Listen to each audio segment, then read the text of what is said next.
Diane Grandel, Frank Hall, and Garrett Westhoven, who are all candidates for Ohio House 76th District. Diane Grandel and Frank Hall will face each other in the primary next Tuesday, and Garrett Westhoven will face whoever takes that primary. Our candidates will speak in alphabetical order, as that is the most neutral way we could do that. Thank you. Good evening, everyone. I'm your state representative, Diane Grandel. You know, all of you work every day to support your families. And every day I work to protect your tax dollar, to protect your constitutional rights, and to protect your children and your family. What is my background? I'm a registered nurse, I'm an attorney, I have my business degree and my psychology degree.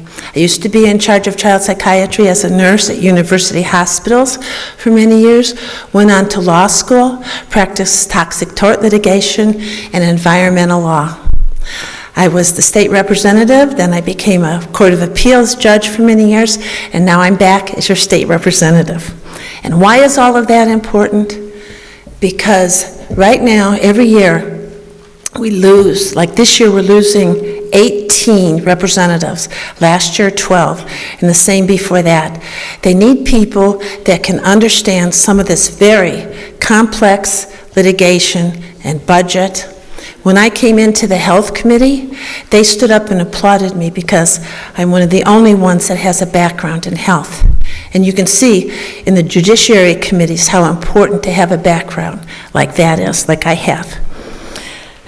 Most importantly, I work hard for the constituents. Every day, I get 3 to 10 to 12 constituents that need help, either with state agencies or with laws that they want to have passed. Today, I just helped someone solve a workers' comp problem. Or a land taking problem too. There's one that I'm working on with that, as well as the EPA intruding on some of the people in their lives. I'm the only one that's endorsed by the Republican Party, and I believe in less government, personal responsibility. I oppose taxes. I believe in strong family values and less government waste. And most of all, I will work every day to help you. Thank you.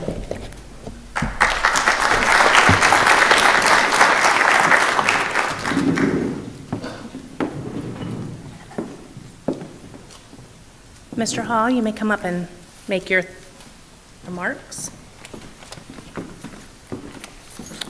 Good afternoon, everyone. Thanks for coming out and participating in this process that makes this country so great. Who am I?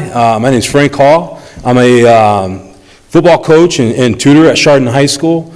I'm a proud father of 9 children. My wife Ashley is a social worker, and throughout the years we've adopted 9 children. And I've been told over the years what a blessing we are to them, and I can assure you that the blessing is mine and my wife's because we have 9 great children. Why am I doing this? Because a few years back, the great people in the state of Ohio got together and they changed the Constitution so that we would have term limits in the State House, because citizens politicians are what's important about this country. Ronald Reagan coined that phrase many years back, citizen politicians. My experience, I spent my whole life not creating wealth or business, but creating young people. I've worked my whole life with young people, not just with my family, but with students I've worked with. What I believe about governing. I believe that governing is done at the lower levels is the most important governing done in our country and our state. At the township levels, at the trustees levels, at the village levels. That we need to return more money back to our local governments, like our townships, our villages, and our municipalities. Since 2008, Columbus has taken $2.7 billion out of local governments and took it to Columbus for them to spend. I think it'll be wiser for our people at the local levels, the people that you interact with every day, to make those decisions. I believe in the Second Amendment. I believe in the right to life, and I'll defend both of those in Columbus. I believe in my experience with the Coach Hall Foundation. Many people know me from the tragedy that happened there. But what we did after that tragedy, what has changed my life. We created the Coach Hall Foundation for the safety of our school children. I've been everywhere from Connecticut to California, advocating for our schools, advocating for our children, advocating for health, mental health, advocating for recovery.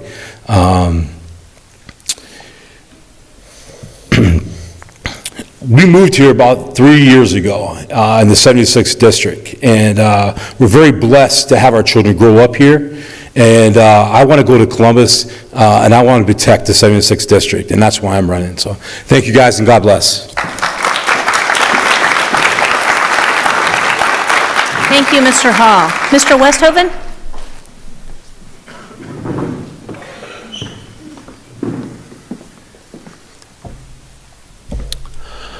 Good evening, ladies and gentlemen. My name is Garrett Westhoven, and I am the Democratic candidate for Ohio House District 76. I'll begin by telling you a bit about myself. I'm a married father of two with a 4-year-old son and a 10-month-old daughter. And I've got 15 years of web development experience, and I'm hoping with that background that I can help bring a new focus on technology and a new economy to the state of Ohio in Columbus.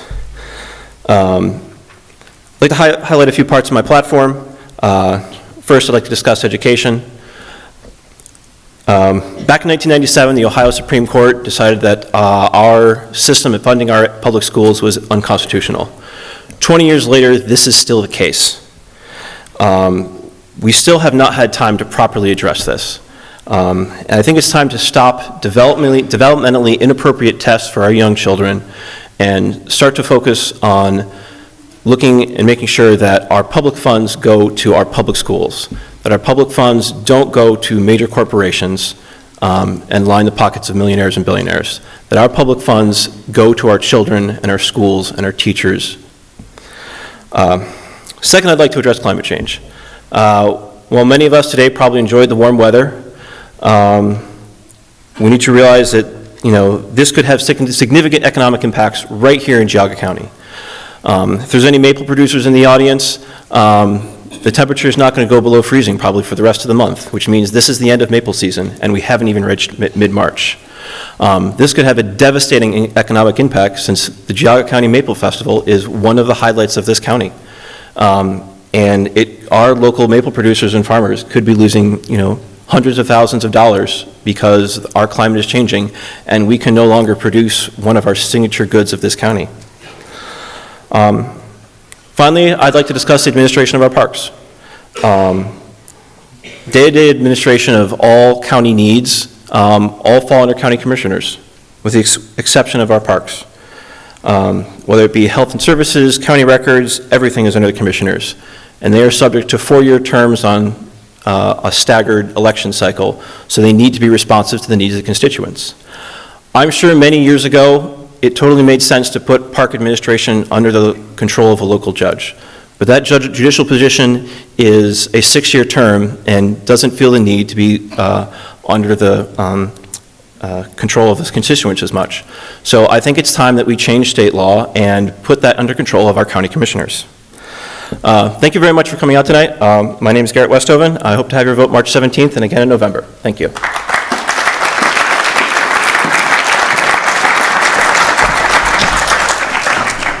Thank you, candidates, for your opening remarks.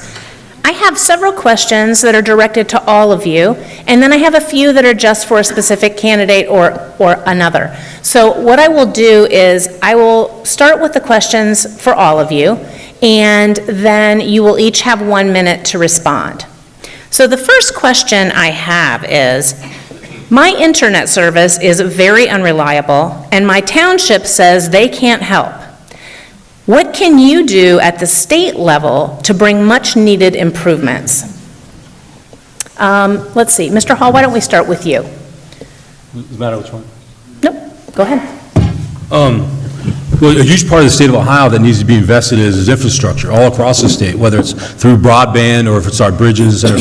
But part of that control of that needs to go to local governments. I think it needs to go to our county commissioners and be able to help them expand where it needs to be. I remember reading about a young man that earned a scholarship to college, and like half of his homework was done in a McDonald's because he lived in rural Ohio and there was no internet service to be had. So infrastructure is an important part of what we need to do. The rainy day fund, it's at 2.4% full right now. It goes to 2.5, and that's it, of the state budget. So there's going to be money available that we can invest into infrastructure all across the state, including broadband. Mrs. Grandel? Infrastructure certainly is very important, and we should work with all the townships and with the cities, but we have to make our priorities. And we can help the people with the internet. Certainly, the libraries have been extremely effective with all of this. And we can either help support them or help in a way that doesn't help like one and one and one, but maybe help everybody as a whole. And we can't use the rainy day fund right now because of two reasons. You have to wait until you have enough money for 6 solid months if something happened, so that you could pay all the bills. So you have to wait for that, and we are not there yet at all. And the second issue is that we have a worry right now. We've just had to declare an emergency, and we don't know what all the issues that's going to happen with our businesses and everything, so we should not touch the rainy day fund until we need it. Thank you. Mr. Westhoven?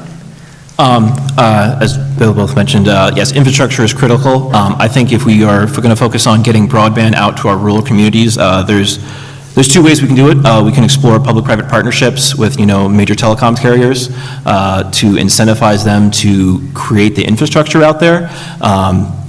While some of these programs exist already, the follow-up on them is quite frankly terrible.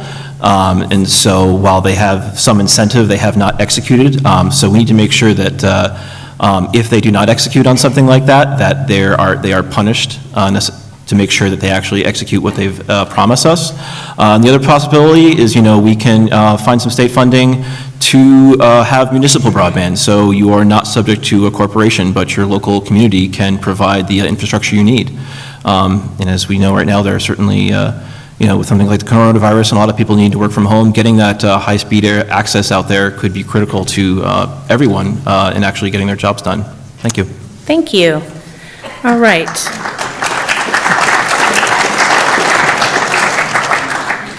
So I have another question for all of you, and I'll start with you this time, Mr. Westhoven.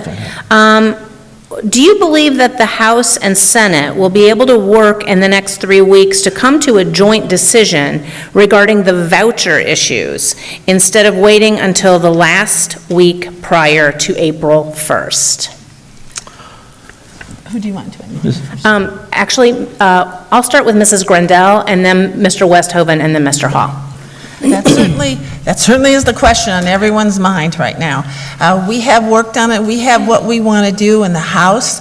Both sides are very happy with that, with what we've done, both sides meaning private schools as well as public schools. We are waiting for the governor and the speaker and the president of the Senate to decide what they're going to barter on and agree to. And right now, the issue is testing and what level we're going to fund the children. Thank you. Mr. Westhoven, do you have any thoughts on that? I would certainly hope that they can come to some sort of agreement. This has been, I know Dr. Patterson has been working on this for quite some time for the 99th District. It's one of his passion projects, and I hope that both sides are, it's complete Republican control of the House, Senate, and State House. So I don't know, why it's so difficult, when theoretically everyone is relatively aligned. But I would, sincerely hope that we can come to agreement, because I think funding our schools is too important. Thank you. Mr. Hall. Well, part of the reason why it's a tough thing to do because it's millions and millions of dollars, and that's just not easy to come up with. I believe in the State House, the representatives, or the Speaker of the House has a good plan. He wants to change the funding based on income so that people that are struggling get some more help. And he wants it to come out of the general fund so that it's not really breaking school districts that are struggling with testing. And that's a whole other subject. The testing's out of control. They need to fix that. But Speaker Householder has a great plan, I believe, of helping kids better themselves, helping kids pursue that pursuit of happiness. And, you know, if you're a mother of 3 in Cleveland working 2 jobs, where do you want to send your kid to school? So just ask yourself that question. Thank you. All right, this question is also for the whole group. Under Republican leadership in Columbus, the burden for supporting public education has shifted significant to localities. What, if anything, would you do to reverse this trend? Why don't we start with Mr. Westhoven this time? Okay. So the top marginal tax rate in the state of Ohio is $200,000 a year. So without affecting taxes of anyone, which is, you know, basically anyone who falls into the bottom 99% of earners in Ohio, we can raise taxes on the richest people of Ohio and easily fund public schools without having to continue to force things upon our public local communities. You know, local communities are funded through you know, property taxes, and, you know, the richest communities are going to be most able to afford better education. If we can, you know, have those at the top 1% pay their fair share, there's no reason we can't adequately fund our schools without having to rely on the local community. Thank you. Mr. Hall? You know, here in Geauga County, my home school district, Chardon High School, we just had a big school levy for a new school, and it failed. And it was a pretty big argument about it, because we need a new school, but we also need to be responsible to taxpayers. But if you look across the state of Ohio, Geauga County is paying for schools all across the state of Ohio, and they're saying, well, we can afford it. But talk to people about their property taxes and see what they can afford. The answer for everything isn't to raise taxes and throw money at it. I think if you look at Asheville County and you see that there's 7 school districts there, graduating 5 schools of the 7 graduate 100 kids and less. But we're paying a superintendent $150,000 a year at every one of those school districts. So we need to look at consolidation. That's what we did here in Geauga County with Ledgemont and Newberry. So the question isn't, the answer isn't always, let's just raise taxes and throw money at it. It's to be more responsible. Mrs. Grandel? The answer has not been to keep throwing more money at it. We throw hundreds of millions of dollars. We pay for some schools taxis to drive them to school, clothes for them to wear, breakfast for them, lunch for them. But without strong families, without any kind of unity, the children can't learn. They go home, and the state rep in Cuyahoga County told me that there's 6 children sitting in a bed at night with a box of cereal for their dinner. That is not the answer. We have to work hard, and I would like, though, for every child to get the same amount of money across the state. We've been trying to that. That's part of the Cupp-Patterson bill, but we're trying to get it so everybody gets a fair amount, and then work from there. Thank you. Okay. I have a couple of questions that were directed specifically to Mrs. Grandel. One is with respect to House Resolution 530, in regard to the formation of the Committee on Pension Salaries and Fees, line 160, the purpose, investigate. Does this mean a thorough forensic audit? That certainly is my goal. I'm sorry? That certainly is my goal. If you're talking about the pensions, I don't know, some of you know, some of the people, just like in OPERS, 36 people are making $300,000 to $780,000 just to invest fees. And on OPERS, they froze the COLA so that the retirees do not get any raises, and they want to decrease health care. And yet, some of these people are making all these hundreds of thousands of dollars, let alone in the outside the OPERS, in the private sector, when they're spending the money and we're giving the money to them. They're making millions of dollars on fees, and yet we froze our retirees who are dependent on this money, Okay. and I'm fighting that. Mrs. Grandel, I have another question for you. With respect to, this person wants to know if you are double dipping through the state pension plan by drawing both from the pension and drawing a salary.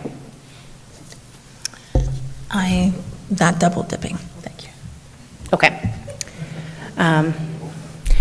Another question for you with respect to your Facebook page. This person wants to know about your claim that Congressman Joyce endorsed you, and he claims he did not.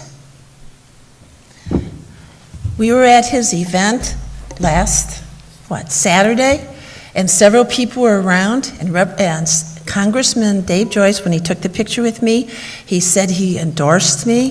He said it in front of other people. That's all I have to say. Okay, that answers the question. Thank you all for your thoughtful answers and for your thoughtful presentation. To have the privilege of having the job of making the roads safe, that's rewarding for me. Getting through a storm and seeing the final product of what you've done. It's something I take pride in, and because of it being a challenge, it's something I enjoy doing.